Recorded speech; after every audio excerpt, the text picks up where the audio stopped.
लो aspirants. आज का video होगा एसएसबी से रिलेटेड। तो बेसिकली हम स्टार्ट करने वाले एसएसबी सीरीज, जहाँ पे हम हर एक टास्क को इन डिटेल जानेंगे और किस वे में हमें अप्रोच करना है वो भी जानेंगे, क्योंकि हर एक चीज को एक स्पेसिफिक अप्रोच होता है, एक तरीका होता है जिसमें हमें उसको प्रिपरेशन करनी चाहिए। अगर हम उसी में लैग कर गए तो यार वो तो रिकमेंडेशन पाना या स्क्रीन इन होना वही बहुत दूर की चीज हो जाएगी। तो सबसे पहले जो हमारा अप्रोच होना चाहिए वो एकदम बेस्ट होना चाहिए, और किस वे में करना चाहिए वो हम डिस्कस करते हैं।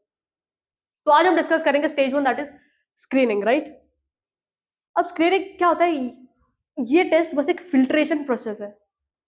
फिल्ट्रेशन क्यों बोला जाता है? क्योंकि देखो बहुत सारे बच्चे आते हैं इस टेस्ट में, तो वो उन्हीं बच्चों को लेते हैं जिनमें उन्हें लगता है कि हाँ भाई ये आगे फोर्थ और चार दिन में इसको असेस कर सकते हैं, और उन्हें लगा कि फर्स्ट डे पे कि नहीं यार इसमें कुछ ऐसा स्पार्क नहीं है, इसको असेस ही नहीं करना, तो वो उसको फर्स्ट डे पे आउट कर देते हैं।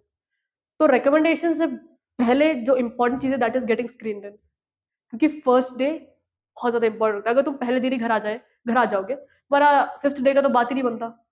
तो स्क्रीन इन कैसे होना है आज हम वो डिस्कस करेंगे, ओके। अब मेरी बात सुनो। सबसे पहले जो स्क्रीनिंग वाला प्रोसेस होता है वो दो स्टेजेस में डिवाइडेड है। One is OIR and the other one is your PPDT। If you talk about OIR, जो OIR का फुल फॉर्म होता है it is officers intelligence rating, okay. अब मेरी बात सुनो। ऑफिसर्स इंटेलिजेंस रेटिंग इतना बड़ा नाम सुनकर डरना नहीं है, क्योंकि यहाँ पे सिर्फ और सिर्फ तुम्हारी बेसिक इंटेलिजेंस चेक की जा रही है। अब मेरी बात सुनो। फॉर एग्जाम्पल, अगर तुम कोई इंस्टीट्यूशन में जा रहे हो, कोई ऑर्गेनाइजेशन को तुम्हें ज्वाइन करना है, क्या वो ऐसे कैंडिडेट को प्रेफर करेंगे जिसका बेसिक इंटेलिजेंस ही ढीला है? नहीं करेंगे, राइट। तो यहाँ पे भी वही चीज हो रही है। वो चेक करे कि क्या ये बंदा बेसिक इंटेलिजेंस है इसमें या नहीं, क्या वो बेसिक इंटेलिजेंस को लैक तो नहीं कर रहा। यार अगर कोई बेसिक इंटेलिजेंस को ही लैक कर रहा है, जिसको डेली एक्टिविटीज या डेली चीजें जो समझनी चाहिए अगर वही समझ जा रही है, तो वो आगे चीजों को रिस्पॉन्सिबिलिटी कैसे लेगा उस चीजों की, राइट। तो वो बेसिकली यहाँ पे क्या करते हैं, सबसे पहला टेस्ट कंडक्ट करते हैं, दैट इज OIR। और याद रखना, ये जो बहुत सारे बच्चे ना वो OIR को समझते किया ये तो बस फालतू सा टेस्ट है। हर एक टेस्ट को उतने ही डेडिकेटली पैशनेटली करना जितना तुम्हें तुम्हारे रिटर्न के टाइम पे प्रिपरेशन किया था, क्योंकि यहाँ पे अगर एक टेस्ट में भी चूक हो गई ना तो शायद तुम्हारा रिकमेंडेशन से बहुत दूर चला जाए, ओके। आज हम डिस्कस करते हैं स्टेज वन का first part, that is OIR, okay. OIR का जो फुल फॉर्म है that is officers intelligence rating. अब यहाँ पे क्या होता है, सबसे पहले हम ये जान लेते हैं कि कितने टेस्ट है, कितने क्वेश्चंस हैं। तो बेसिकली इसको दो पेपर में डिवाइड किया जाता है, पेपर वन और पेपर टू। अगर हम बात करेंगे कि दोनों में जो क्वेश्चंस या नंबर ऑफ क्वेश्चंस है वो 30 to 40 होते हैं। कितने होते हैं? 30 to 40 क्वेश्चंस होता है। और अगर टाइम लिमिट की बात करोगे तो टाइम तुम्हें 20 to 30 मिनट्स में होता है, ओके। अब ये टेस्ट इज टाइम बाउंड। अगर यहाँ पे तुम्हें टाइम मिल जाएगा तो आराम से कर लोगे। तो यहाँ ये क्या करते हैं, यहाँ पे तुम्हें एक टाइम प्रेशर में रखते हैं कि क्या बंदा टाइम प्रेशर में भी उतने ही आसानी से चीजों को सॉल्व कर पा रहे हैं, राइट। अगर हम बात करेंगे पेपर वन, तो यहाँ पे तुम्हें वर्बल एक हो जाता है और एक होता है तुम्हारा नॉन वर्बल, ओके। अब हम ये भी डिस्कस करेंगे वर्बल क्या है, नॉन वर्बल क्या है, ओके। अब सबसे पहले ये बात जान लो कि जो OIR है ना इसमें नेगेटिव मार्किंग नहीं होती, नेगेटिव मार्किंग नहीं होती। तो यहाँ पे तुम जितने क्वेश्चन अटेम्प्ट कर रहे हैं उतने क्वेश्चन अटेम्प्ट करके आ सकते हो, ओके। अगर हम बात करेंगे कि जो रेटिंग है वो किस बेसिस पे होती है, यहाँ पे 1 2 3 4 5 की रेटिंग होती है।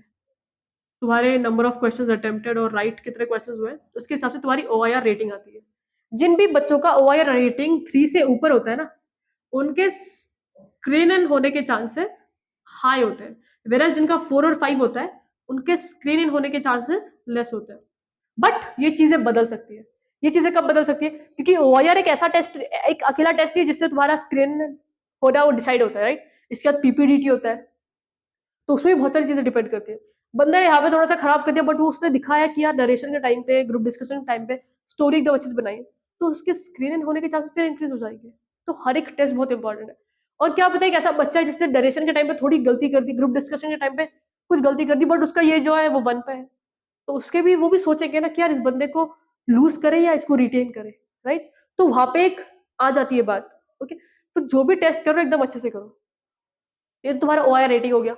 अगर हम बात करेंगे वर्बल और नॉन वर्बल, वर्बल में कैसे क्वेश्चंस होते हैं? तुम्हारे अरिथमेटिक वाले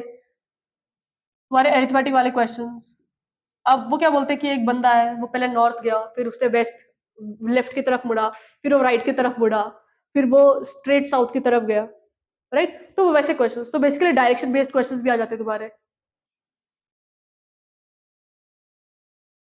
तुम्हारे antonyms, synonyms, one word substitution, ऐसी चीजें आ जाती है। बट अगर हम नॉन वर्बल की बात करेंगे, तुमने देखा होगा कि यार तुमने बचपन में ये चीज की होगी कि अगर एक पहले 2 स्टार है, फिर 3 स्टार है, फिर 4 स्टार है, तो नेक्स्ट इसमें क्या सीरीज फॉलो होगा?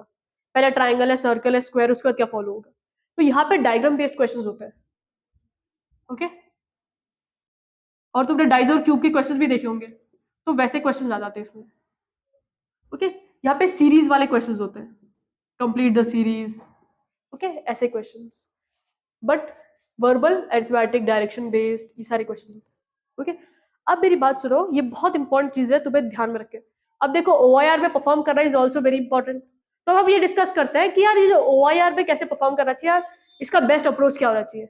सबसे पहली चीज तो ये जान लो कि अगर तुम कोई टेस्ट में बैठने जा रहे हो, तो सबसे फर्स्ट चीज इज प्रिपरेशन ऑलरेडी करके जाओ।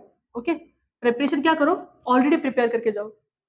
ठीक है, तो प्रिपरेशन ऑलरेडी करके जाना है। ठीक है, यहाँ पे टिप्स जान लो इसके। सबसे फर्स्ट इज, जो भी तुम्हारे उधर एसेसर होंगे या जो भी तुम्हारे आते हैं ना, वो तुम्हें बताएंगे, इंस्ट्रक्ट करने आते हैं कि हमेशा याद रखना, लिसन इंस्ट्रक्शंस केयरफुली। ये हर एक टास्क के लिए इंपॉर्टेंट चीज है। जो भी इंस्ट्रक्शंस वहां पे दी जा रही है, हर एक इंस्ट्रक्शन को इतने अच्छे से सुनो। ठीक है, उसके बाद अब देखो यार, ये OIR टेस्ट है। अब तुम बैठ के डाइस और क्यूब वाले क्वेश्चंस करने जाओगे, वो कॉम्प्लिकेटेड क्वेश्चंस होते हैं, और एक टाइम प्रेशर में करना है, तो वहां पे तुम्हें डिफिकल्टी आएगी। तुम ऐसे नहीं सोच सकते कि यार मैं एनडी रिटर्न किया तो ये तो एकदम मेरे हाथ का मैल है, इसको मैं आराम से कर लूंगा। ये चीज नहीं होने वाली। सो मेक श्योर तुम प्रिपरेशन अभी से कर लो। तुम गूगल पे जाके सर्च करोगे ना कि SSB OIR टेस्ट, इतने सारे ढेर सारे टेस्ट मिल जाएंगे। टाइम लगा के सेट सॉल्व करना। ठीक है, प्रिपरेशन तो करनी है, सॉल्व तो करना है, बट कैसे करना है?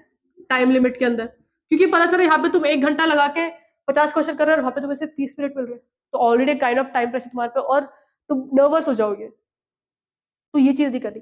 प्रिपरेशन तो करनी है, बट कैसी? Time bound preparation. जो भी पेपर सॉल्व कर रहे हो, उसके टाइम लिमिट सेट करके सॉल्व करो। ठीक है, अगर तुमने इस वे में चीजें कर लेना, तो ऑटोमेटिकली तुम्हारी सारी चीजें सॉर्ट आउट हो जाएगी।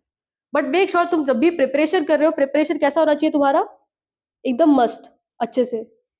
अब जैसे तुम्हें मालूम है कि यार यहाँ पे नेगेटिव मार्किंग नहीं हो रही है, अगर नेगेटिव मार्किंग नहीं है, तो मैक्स जितना अटेम्प्ट हो सके उतना अटेम्प्ट करके आओ। ओके, और एक चीज, यहाँ पे चीजें कुछ कुछ कॉम्प्लिकेटेड क्वेश्चन होते हैं, सो मेक श्योर तुम OIR टेस्ट सॉल्व करो। और जैसे क्यूब डाइस वाले क्वेश्चन है, इनके ट्रिक्स को भी तुम ऑलरेडी पढ़ के जाओ, क्योंकि वहां पे तुम्हें इतना टाइम नहीं मिलने वाला, राइट? तो अगर तुमने ये चीजें आराम से की ना, तुम्हारा जो OIR का परफॉर्मेंस है वो एकदम बढ़िया हो जाएगा। बट मेक श्योर तुम रोज टेस्ट दो इसके, एकदम टाइम बाउंड में, एकदम टाइम बाउंड टेस्ट दो। ऐसा नहीं होना चाहिए कि तुम बस बैठ रहे हो और जब मन कर रहा है किया, फिर दूसरा क्वेश्चन 2 घंटे के बाद करो, ऐसा नहीं होना चाहिए। एक टाइम लिमिट लगा के क्वेश्चंस करो, और फिर देखो कितने राइट हो रहे, कितने रॉन्ग हो रहे हैं, क्योंकि वहां पे भी एनालिसिस जरूरी है। अगर एनालाइज नहीं करोगे खुद को, तो फिर तुम दिक्कत में आ जाओगे, क्योंकि तुम तो ढेर सारे टेस्ट देके आओगे, तुम्हें लगेगा कि यार सारे राइट है मेरे। तो ये चीज नहीं होनी चाहिए। अगर कुछ चीज कर रहे हो तो उसको चेक भी करो, कितने राइट हो रहे, कितने रॉन्ग हो रहे हैं। Okay, so this was all about OIR.